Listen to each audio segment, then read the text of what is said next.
The FBI director found that your handling of classified information was sloppy and reckless, but not criminal.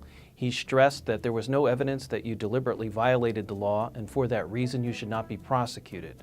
My question is whether you would support a safeguard in the law for all Americans, that no one should go to jail without evidence that they deliberately violated the law.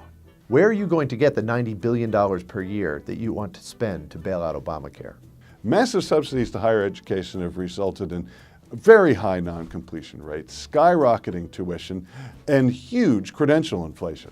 How would your higher education policies fix all of these problems? You've called for a constitutional amendment to overturn Citizens United, a case involving a movie that criticized you. Please explain why the government should get to decide who gets to speak, on what issues, and how long. The war in Afghanistan has reached its 15-year anniversary with no end in sight. What's your best argument for keeping thousands of American troops there even longer? You've said that the primary problem with the Common Core National Curriculum Standards has been the messaging.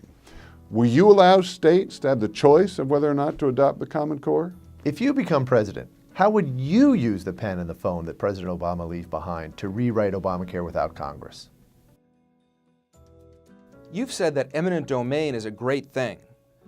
If Warren Buffett came along and asked the city of New York to seize Trump Tower because he could then pay more tax revenues, would you be okay with that? Would you reduce the cost of healthcare by allowing telemedicine from other countries, or would you increase healthcare costs by imposing tariffs on telemedicine? You've stated on a number of occasions that Secretary Clinton should be in jail in connection with her use of a private email server while she was serving as Secretary of State. Do you think it would be appropriate for the President of the United States to comment on the guilt or innocence of a private citizen, including one who has never been formally charged with the commission of a crime? If you could model America's healthcare system after any other nation's, which nation would you pick? You've said that Washington should do more to promote school choice. Where's that authorized in the Constitution? You've said that you would defend vigorously Article 12 of the Constitution.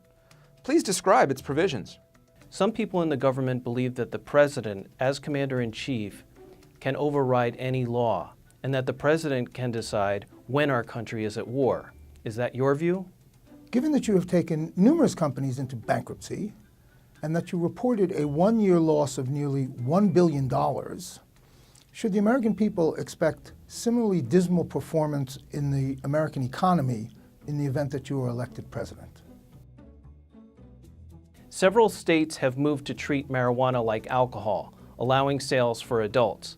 Should the federal law on marijuana be repealed so that each state can decide for itself?